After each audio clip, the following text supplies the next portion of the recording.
Okay, I drilled these, basically these mounting brackets that are going to sit on the mount to the extrusion, and then this hole is relief for the 1/4 inch shaft here, threaded shaft that'll go through there. It's not going to go all the way through. You don't want it to go into there, but if you do draw it tight, you want to have that hole there just in case. And then it also gives that the ability for it to pivot if it gets a little out of square. So I'm making the blocks that are mounting to the 1/2 inch Baltic birch plywood base. That's going to sit here on the 80 millimeter. So I made these 80 millimeter wide, but I know that they're not 1/2 inch thick. But rather than moving my fence, I want these holes to line up here this way.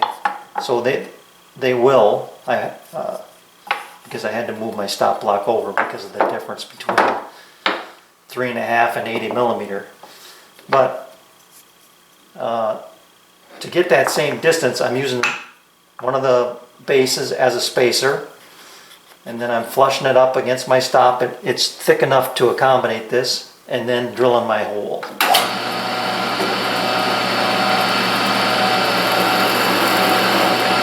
So now that I've got my holes cut, I know that these are on center.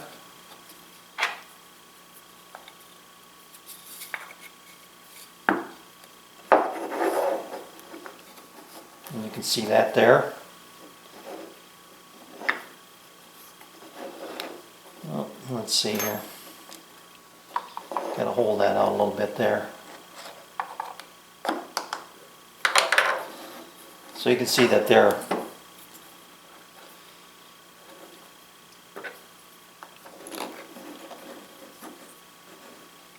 centered up. So I can glue these together and know that after I cut it off, they'll line up perfectly. Alright, here's my glue up strategy for this. When this is sitting on the extrusion and it's bolted to it, and you pull it back, you want this to be able to slide over this plate that's going to mount on the base. So you want to be able to come back like that.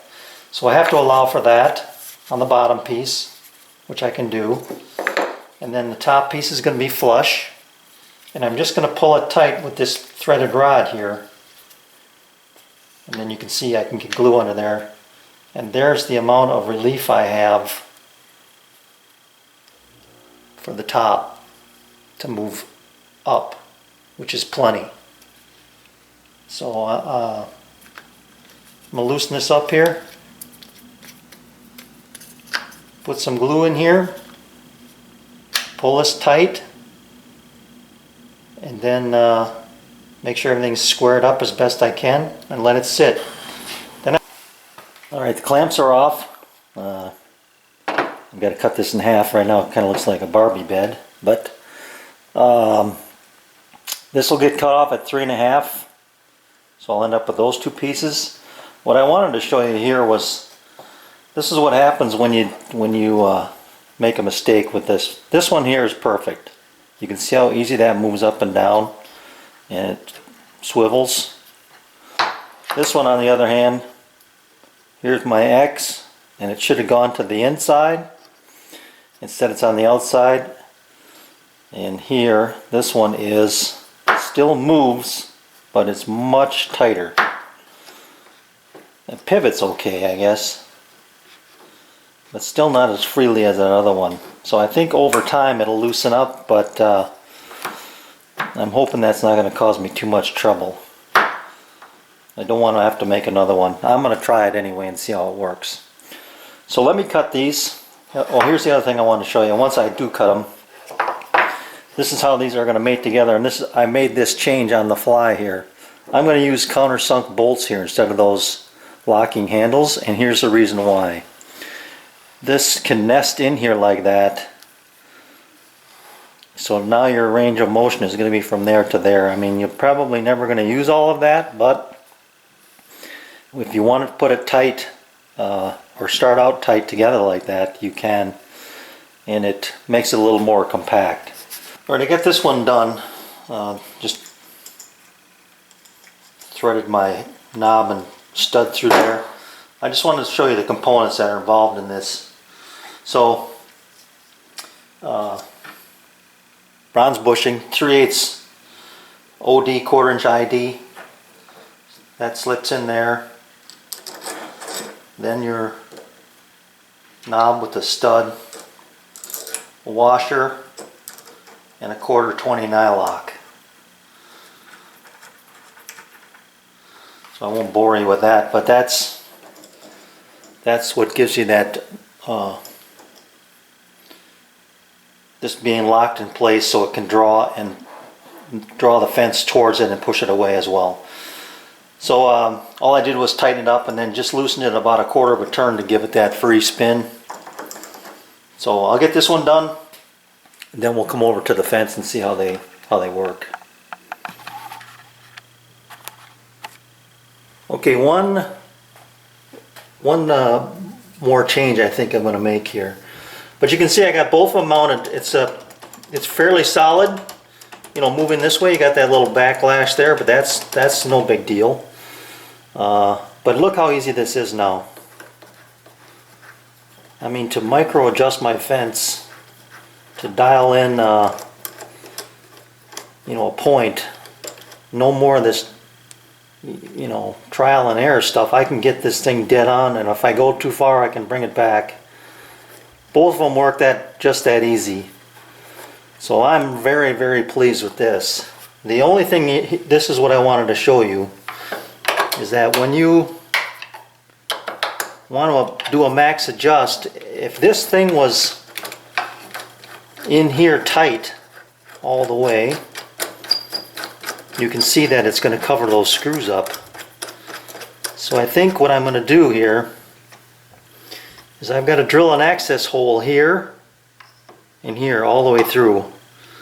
And I think what I'll do is just drill like a 3/8, and I think that'll give me enough room to get this ball driver in there in whatever position it happens to be in. You know, if it's in there, I still can be able to get to it and unlock it if I want to do a max adjust when it's in this tight. So you can see my dilemma there. The other thing I could do would be to just knock these corners out. You know, take and notch them. And I think maybe that might even be a better solution.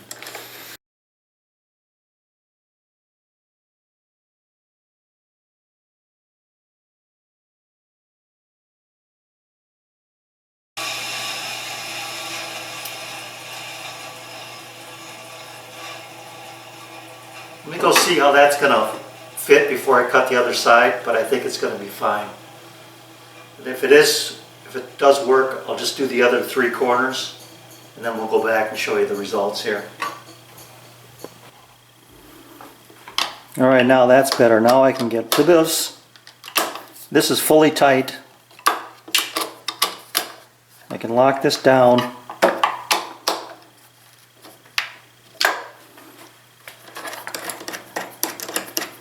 And have full range of motion here. And then I can unlock this anytime I want, even if it's fully tight, to give me my max adjust both ways.